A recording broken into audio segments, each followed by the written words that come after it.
Против 43 лица кои учествувале во повеќе кратни измами на граѓани со брзи кредити, основното јавно обвинителство Скопје поведе постапка за компјутерски измами, фалсификување исправи и злоупотреба на лични податоци.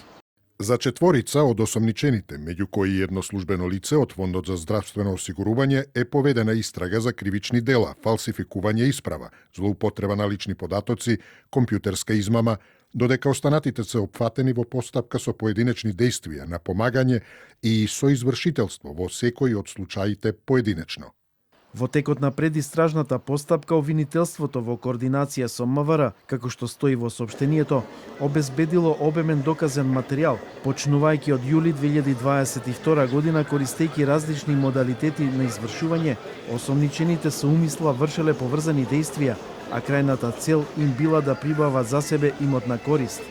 Дел од осомничените без согласност на граѓаните користеле туѓи лични податоци, правеле лажни јавни исправи и преправале вистински јавни исправи со намера таквите исправи да се употребат како вистински, со внесување невистинити податоци во информатичките системи на десетина различни друштва за брзи кредити, како и со фалсификување на електронски потписи без знаење на оштетените, на нивно име земале кредити, создавајќи им обврска на лицата да ги враќаат наводно позајмените средства.